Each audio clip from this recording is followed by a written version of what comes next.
салам 11 класстын бүтүрүүчүлөрү, силер менен кайрадан Эркин сыймыгы. Биз ортого даярдык улантабыз. Мурунку сабакта ондук бөлчөктөр тууралуу сөз кылганбыз. Эми ал ортодо кандай болуп келет, мына ошолорду азыр иш жүзүндө көрөбүз. Анда эмесе баштадык. Демек биз мурунку теория сабагында болсо ондук бөлчөктү кантип жөнөкөй бөлчөк айландырууну көргөзгөнбүз. Анда силер ссылка аркылуу ошондо көрсөңөр болот. Ал эми ким көргөн болсо шуну улантабыз. Демек бул жак 9 бөлүнгөн 5 болду, бул жак 1,18. Демек 1,18 бөлүнгөн 1 деп жаза алам. Анткени 1,18-ди 1ге бөлсөң баардыгы ушул сан чыгат. Анан кайра биз бул нөлдү бул жакка жылдырыш үчүн бул жакка нөл болушу керек. Демек 18 болуп калат. Мен нөлдү бияка жылдырдым, нөлгө чыгып калат. Анан биякадан нөл болушу. Демек аны ушундай болуп калат. Бияка жылдырып, бияка нөл болуштум. Барабар эми муну мен кыскартып. Демек 18 деген кандай сан эле? Бул деген 9 көбөйтүлгөн 2. Мына бул 18 9 көбөйтүлгөн 2. А бул деген 5 көбөйтүлгөн 2. Эгерде бөлүүдө үстү жагы тең, асты жагы тең эч кандай кошуу же кемитүүсү жок, жөн гана көбөйтүү болуп турса, анда биз окшошторду кыскартып алсак болот. Демек бизде кандай калды? Ушул эле 5 бөлүнгөн 9 калды. Демек ушул сан 5 бөлүнгөн 9 бөлүнгөн 5 болот. Демек бул экөө барабар экен. Анда жок бөл. Кийинки эсеп койдук. Кайсы чоң? Биз мурунку сабакта жөнөкөй бөлчөктөрдү салыштырууда көп түрлөрүн өткөнбүз. Мына ошолордун бири, эгерде жөнөкөй бөлчөктөрдүн үстүн салыштырсак, буну дагы муну дагы. Демек алымдарын салыштырсак, экөө барабар болсо, 5 менен 5 барабар болсо, анда астын карайбыз. Астын салыштырабыз экөөбүз. Астын кайсы жагы кичинекей болсо, ошол жагы чоң. Демек, бүтүп коебуз. Ортодо ушул эсептерди мисалы үчүн азыр 5-ти 0,5ке бөлүп отурбайбыз, анткени убакытты биз өлтүрөбүз да жөн-жөнөчү. Андан көрө биз деген ошол ортаны эмне үчүн даярданып атабыз? Ушундай оңой жолдорун үйрөнүш үчүн даярданып атабыз. Ошондуктан ушул жолдорду колдонуп туруп эле кайсы чоң экенин билип алсак болот. Эми кийинки эсеп өттүк.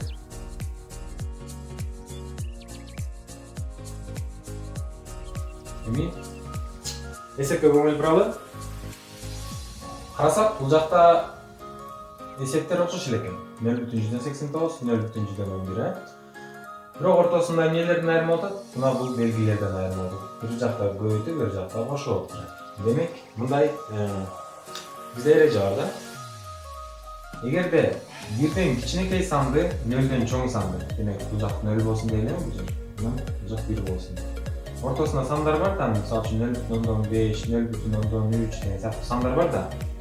Мына ушул сандарды биз деген көбөйтсөк, 0,5-ти көбөйтүп 0,3кө көбөйтсөк, демек бирден кичинекей сан чыгат ушул жакта.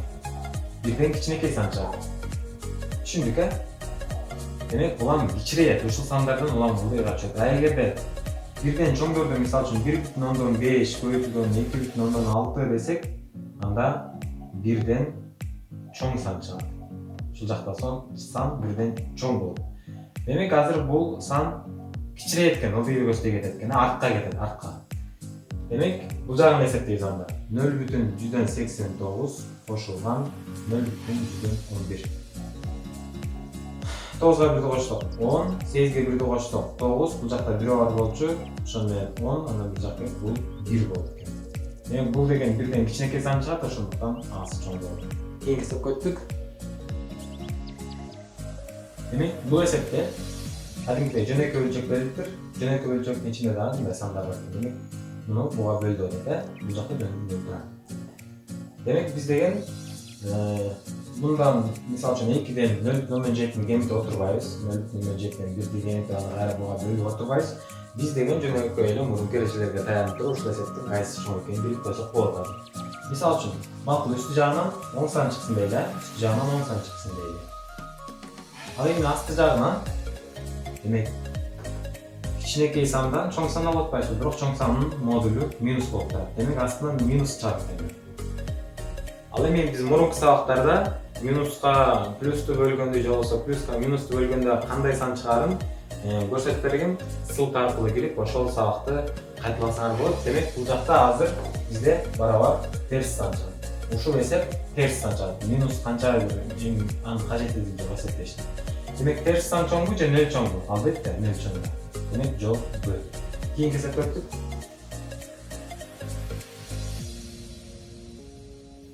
Эми бул эсепке көңүл бурсаңар, муну кантип баттыраак чыгарабыз? Ойлонобуз. Демек бул деген мындай жазылып турат. 67 бөлүнгөн 11 деп турат, Бул кичине эле башкача жазылганы, бирок экөө бир эле жазылат.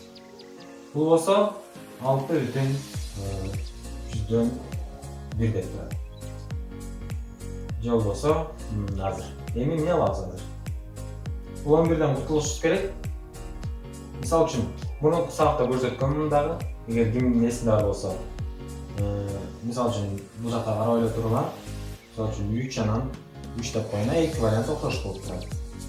Эми эки вариант барабардыкты сакталып калыш үчүн, мисалы үчүн мен бияка 2-ни көйүтүп, бияка 2-ни көйүтсөм деле баары экөө барабар болот деп турабы?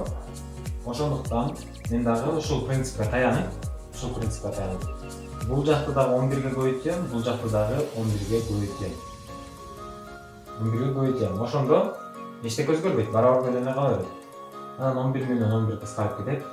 Демек, бул жакта 67 калды, анан бул жакта 6,1 көйүтүлгөн 11 калды. Демек, бизге бирди көйүтөт 1, 0, 601, кайра 601, 1, 1, 6, анан 6, анан канча бүтүрдөн канча сан турат? 1, 2 сан турат. 1, 2. Демек, 66,111 чыкты, бияк болсо 67 чыкты, ошондуктан жол Б. Демек, кайра эле жанакка окшош эсеп экен. А вариантында 1 бөлүнгөн 0,1, бул вариантта 1,0,1 бөлүнгөн 0,1 экен. Демек, үстү жактарын карайбыз өлчөттөр. Үстү жагында экөө тең барабар экен. Бул 1 менен бул 1 барабар экен. Эми асты жагын салыштырабыз. Демек, Б варианты менен А вариантын салыштырабыз. Кайсы чоң? 0,1 чоңбу же 0,1 чоңбу? 0,1 чоң. Бул аябай майда сан, майдаланып атат. Демек, кайсы чоң болсо, алымдар окшош болуп, бөлүмдөрдүн кайсынысы чоң болсо, кайсынысы чоң болсо, ал кичине. Демек, анда бул чоң. Мисалы үчүн, муну кантип түшүнсөк болот? 4, анан 4 бөлүнгөн 2, 4 деп коюна. Экөө тең үстү окшош болуп турат, туурабы? Астыларын карасак, 4 чоң болот. Бирок 4 чоң болсо дагы, бул жактан 4 бөлсөң 1 чыгып атат, ал эми 4-тө 2 бөлсөң 2 чыгып атат. Демек 2 чоң болот. Демек, кайсынысы кичинекей болсо, үстү жактар окшош болуп, асты жактар кайсынысы кичинекей болсо, анда ошол чоң деген жана. Ошол эреже түшүнүшү. Демек, ага жооп берет.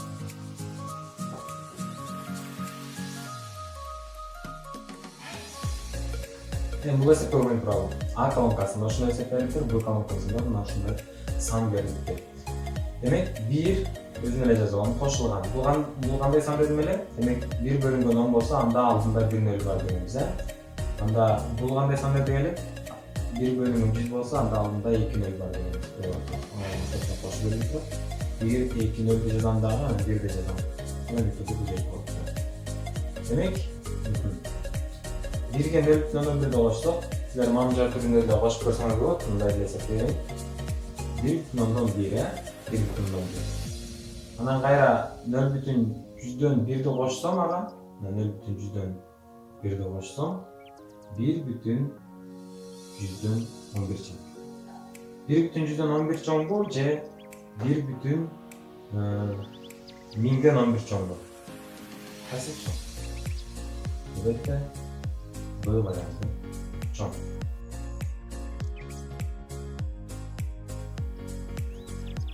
Эми бул эсепте бир SMS билдирүүнүн баасы 0,15 сомго барабар деп турат. Демек 200 сом чоңбу же 404 SMS-тин саны чоңбу дейт. Демек, бир SMS-ин 0,15 сом болсо, анда 404 SMS-ин канча сом болот? Демек, сомго айландырабыз. Демек, 404-тү көбөйтөм 0,15-ке. 0,15-ке көбөйтөм. Барабар. Канча түрүндө иштеп салабыз? Бирок 0,15 деген жарым деген сөз түшүндүрөт да, жарым деген 0,15 жарым деген сөз. Аны эми биз деген муну деген мыктасы түшүндүрөт. 0,15 деген 1 бөлүнгөн 2 1 2-ге бөлсөк 0,15 жарым. Демек 404'ün жарымы дейт. 404'ün жарымы канча? 202 деп туурабы? Ушинтип бат-баттан иштегенге аракет кылалы. Мен жаңы эле айтылып камча түрүндө чыгарып көрсөтөйүн деген, бирок бул жолун деле көрсөткөнгө туура келип. Эми 404'ün бул жакта көбөйтүп алып тура, анда бул көбөйтүү үстүнө карап кетет. Демек 404 көбөйтүлгөн 1 бөлүнгөн 2. Ал эми 404'ü 1-ге бөлсөң, айлы 404 чак. Ал эми 404'ü 2-ге бөлсөң, 202 чак. Мына ушундай.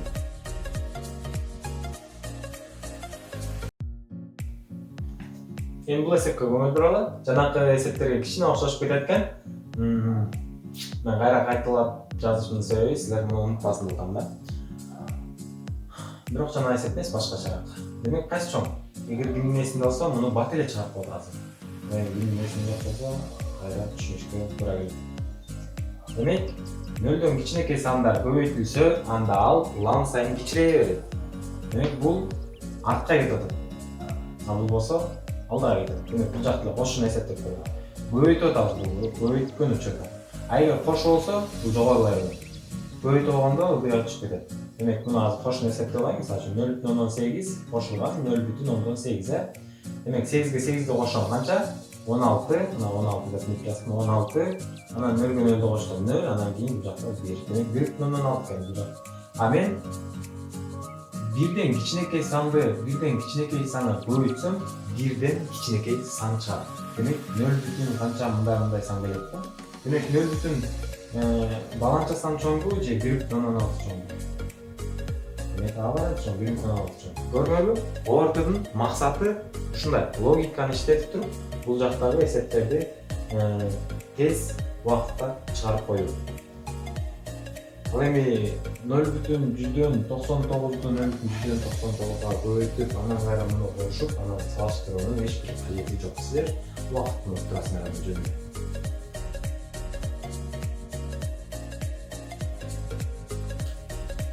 Мына ушундай эсеп келди бизге. Канчабыз? Муну дагы биз теория жүзүндө көрсөткөнбүз. Көбөйтүп алгондо канча? Мынтип жылып кетет дегенбиз, Демек, бул деген 1 жолу жылды, 2 жолу, 3 жолу, 4 жолу, 5 жолу, 6 жолу жылды. Демек артында канча эмел бар? Жок, 8,15 жазайын. Анан бүтүр бул жерде турат. 1 жолу жылдырдым, 2 жолу жылдырдым, 3 жолу жылдырдым, 4 жолу, 5 жолу, 6 жолу жылдырдым. Демек мына мен могул жерлерге эле нөлдү жазам. Эң аркысында жазбайм. Демек бул өчтү. Анткени эң аркы кысмы эмне турат? Жөн эле бүтүп турат. Бүтүп турганда биз нөлдү жазбайбыз. 1, 2, 3, 4, 5 деп түшүнүп элем. Эми кайра аны бөлөбүз. 1,7 көбөйтүлгөн 7-чи даражасы.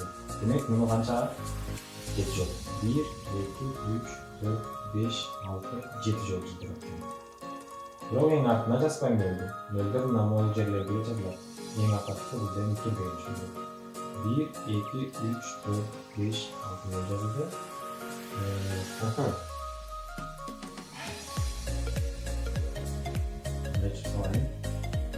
Түшүнүп элем. Эми рат турган. Бөлүү болсо да 0 кыскартып алабыз, 0 менен 0 кыскартып, 0 менен 0 кыскартып, 3 менен кетти, 4 менен 4 кетти, 5 менен 5 кетти. Демек 85 бөлүнгөн 170. 85 бөлүнгөн 170. Эми биз муну меңтештесек болот. 85'ti бөлөбүз 5ке мисалы. 85 бөлүнгөн 5. Демек бул жакты белгилейбиз, анткени бир орун сан болуп турат. Демек 1ден беребиз. Демек 5'ti 1ге көбөйтөбүз, 5 чак, анан кенте 8ден 5 алсак 3, анан 35. Анан 75 көбөйтсөк 35 чак, анан 0 чак, ушинтип 17 экен жол. Демек бул 85 деген канчага барат экен? 17 көбөйтүлгөн 5ке барабар экен. 17 көбөйтүлгөн 5ке барат экен. Эми 170'ti 5 көрүп көрөчү. 170 бөлүнгөн 5. Мен деген мурунку сабакта ичинде кайсы сандар кайсыга так бөлүнөрүн да көрсөтүп бергем. Силер аны көрүп, анан ушул эсепке өтсөңөр болот. Ал эсепти көргөндөн кийин силер санды кыскартылабы же кыскартылбайбы деген суроого бат эле жооп таба аласыңар. Эми муну эсептейт. Демек, 2 орунду санды алайын. 1 орунду санды алсам кичинекей болуп калат 5тен, ошондуктан 2 орунду санды алайын. 3тен берсем 15, анан 20 болот буза. Анан кийин бөлчөп, анан 4. Демек, 34 бөлүнгөн 5 экени бул кыскартылды.